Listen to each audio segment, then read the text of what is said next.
Assalamualaikum warahmatullahi wabarakatuh. Nama saya Dinda Mayasari dengan NIM 0204181037. Program Studi Hukum Ekonomi Syariah 4A. Mata kuliah Filsafat Hukum. Yang saya hormati Ibu Nur Asia selaku dosen pengampu. Di sini saya akan mempresentasikan hasil resume saya yang ke-7, yaitu filsafat moral. Filsafat moral berbeda dengan ajaran moral karena ajaran moral membicarakan hakikat moral sebagai kaidah tingkah laku. Adakala istilah moral dengan dianggap sinonim etika, khususnya dalam bidang etika profesi. Etika profesi memuat kaidah-kaidah moral yang menjadi acuan bagi anggota profesi dalam menjalankan profesinya. Misalnya etika profesi advokat, etika profesi hakim, dan etika profesi dokter. Pengertian etika dalam konteks hakim dan etika profesi dokter sebagai kaidah untuk menghindari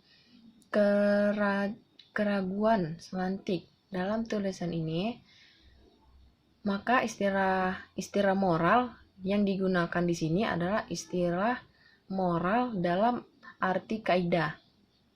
Hukum moralitas suatu perbuatan baik atau buruk ditentukan oleh dua faktor, yaitu ukuran subjektif dan ukuran umum atau objektif.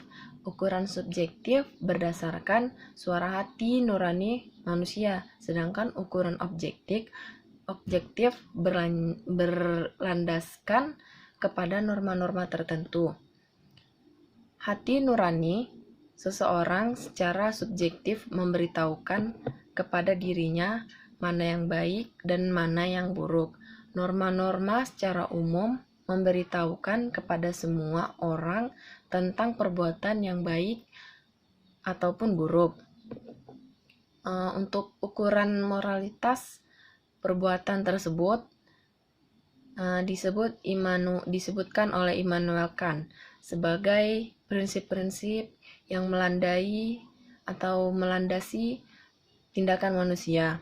Ada dua prinsip tingkah laku. Yang pertama, prinsip maksim, yakni prinsip yang berlaku untuk subjektif dan berfungsi sebagai pedoman untuk bertindak secara personal.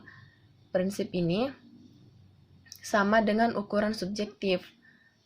Yang kedua, prinsip kaidah objektif, yaitu kaidah-kaidah yang mengatur bagaimana orang harus bertindak di dalam hidupnya. Prinsip kedua itu sama dengan ukuran umum atau objektif.